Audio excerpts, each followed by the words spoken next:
Welcome back. Let's talk to the ladies in the house. And of course, we're talking about celebrating women in Women's Month. Today is the last day of the month of March. It's their month, as well as a segment we created called Women in Business. We're being joined on the program by two ladies. The founder, CEO of MyFoodAngels, Olakpeju Uma, joining us right here in our Lagos studios, as well as CEO, Jenny Milan Designs, Jennifer Opatola. Thank you, ladies, for coming on the program. Thank you so much. To be here. So I was asking, which is food, which is fashion? It's just a rhyme. I like it. So let's start with food. Food is important, and this is the holiday season. Let's just give one of the things Nigerians are complaining of right now is the cost of living, cost of food, and all of that. So how's your business thriving, or I don't know the right word to use now, the challenges that you're facing in the business as far as this season is concerned? Fantastic. Thank you for having me. So when I started the business in 2018, let me use an average cost of tomatoes. Tomatoes back then, 50 kg tomatoes. I would buy, there was a time I bought 2,500 in January, right? It's seasonal, right? But over the years, we've seen that this year's January, we bought 50 kg at 35,000 naira. So there's a huge gap. And of course, inflation adds to that. The average Nigerian spends over 51% of their monthly income on food alone. And so that's enough worry for even we in the sector, because more and more what we're seeing is that we cater to the middle class, and more what we're seeing is that the buying power of the average middle class is beginning to reduce. And so one of the things that MyFoodAngels is doing is to reduce the cost of having to procure food items. We're doing more of backward integration now, and moving the foods directly from the farmers to the consumer, boycotting where even the middlemen are beginning to have an effect on the food costs in the market. So that's one of the ways we are trying to ensure that the average Nigerian can eat fresh and live healthy while doing that. That's really a big one. Yes. 2005 to 35, that's a long gap. Yeah. Similar question to you. I know your own is not food. Your own has to do with outlook and all of that, but it's equally important. It's part of the base. It's part of the basics of life. Is that a challenge you're facing as well? Thank you for having me. Yes. The challenge there is, even as she has spoken about food, it also affects fashion, because back in the day, I used to have like great customers, like my Odogu customers. And right now, yes, like right now, I don't have them anymore because they have all left the country. So it has really affected business for us in the fashion industry. And we are trying to see how we can, cut costs, reduce costs by making, should I use the word cheaper? I don't want to use the word cheaper, like very affordable outfits, so that we can still be in business. That's what I have to say. Yeah. And I think that's natural. Yeah. Once you look at your costs, you look at the price you want to put it at, and you see it's beyond the market. You have to find ways to stay within the market. Yeah. But I understand that there are different segments you cater to. You have the Odogus, yes. You have the middle class, and perhaps you have products as well for those. But as Jeffrey said, you people are, your segment is at the, this is clothing and food. So that's at the base in that sense, before you now move on to the other things of life. So we need these two things. Once you are well fed, you need clothes to go out to do your job. So these are very vital segments you operate in. But something happened before we came to you. Both of you held hands.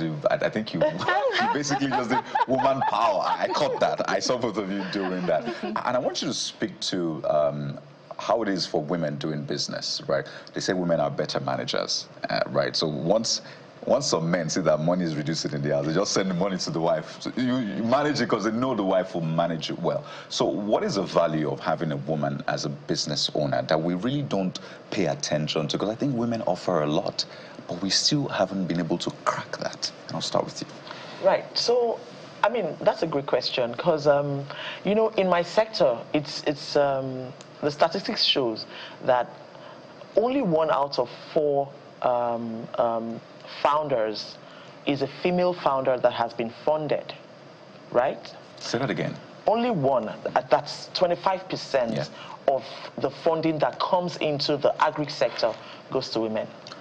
Right. 75% goes to the men.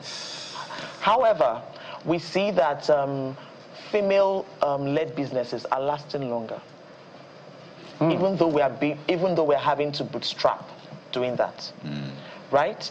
The advantage of having a woman leading a business is that women are naturally nurturers, right? We incubate ideas. We are able to birth the idea. We're able to see this goal the long term. I think it's probably maybe a DNA thing. I don't know. But however, statistics shows that, you know, women-led businesses thrive better.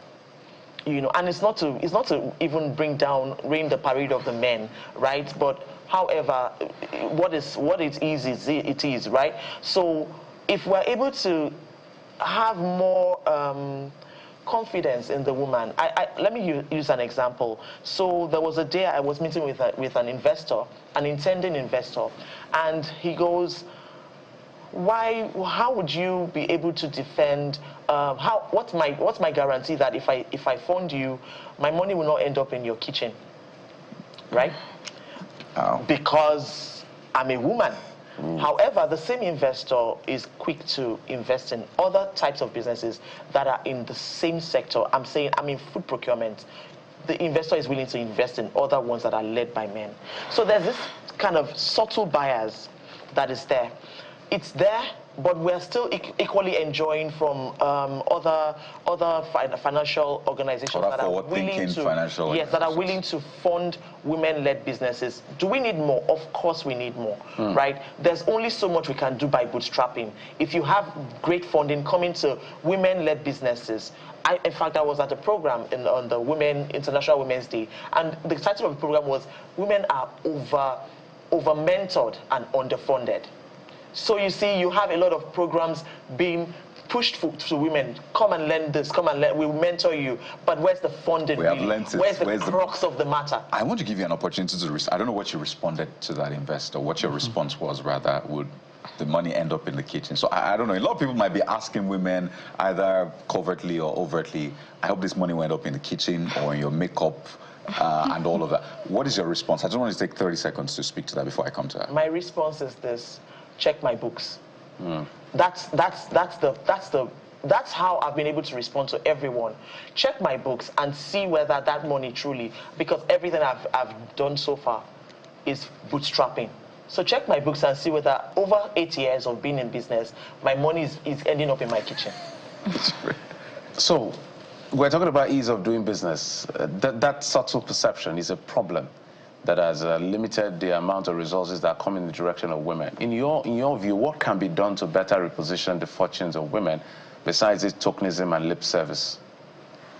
In my view, I would say women should be more visible. Like, they should make themselves more visible. They should make themselves, you know, be available to, you know, go for conferences, programs, and or whatnot. Like recently, I registered for Tony Elumenu's, you know, foundation. Though I didn't get it, but it's my first time. But at least there was something that I did, and I was so excited doing it. I had other opportunities to make pitches on my business and all of that. And that has encouraged me as a businesswoman. So, thank you. I think one of the greatest pitches you've made so far is your outfit. Because your outfit is just telling us, patronize me. I'm pitching to you.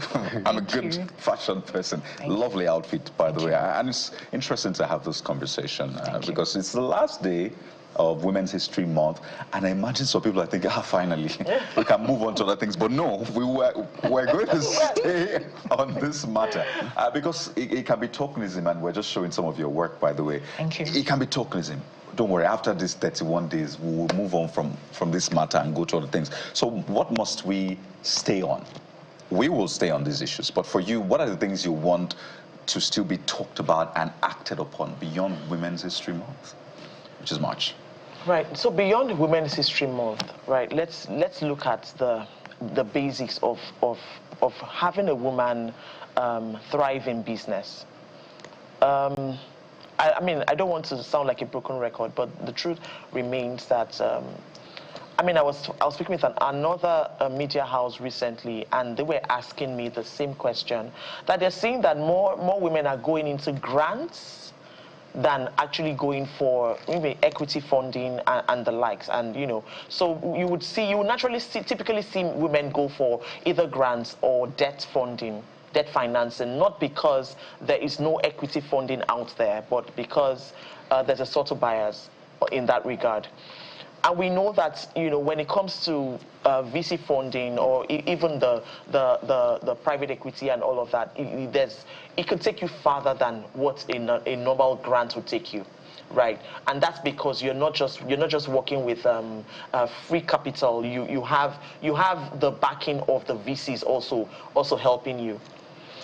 So beyond Women's History Month, I would like the conversation to go on in how to see that the average woman is able to stand on her 2 feet in business and remain at it for a longer period. Okay, your last take as we wind down. Women are multitaskers, and I believe we should get all the encouragement that we deserve, not need. We should get all the encouragement that we deserve, and with that, we'll have more strength and be resilient at what we do. Thank you. That's why we're here, to give you that support. These are little support. Thank you. To amplify your voices and whatever the things you're doing are in your various spaces. But must thank you both for so much that you're contributing. And we cannot say it enough. We can't say it enough because the contribution is quite vital.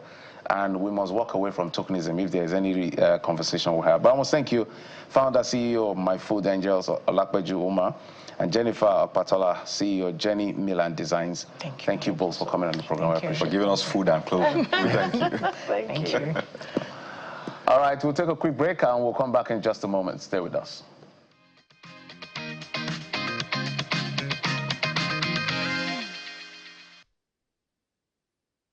And that's it on the program. Thank you so much for your time and company. Sunrise Daily is up next at the top of the hour. I'm Jeffrey Uzanga. Bye-bye. Eid al-Fitr, make sure to make the most of the season. Of course, imbibe all of the virtues, so it's beyond Ramadan. It flows all the way. I'm Kayode Okikelu.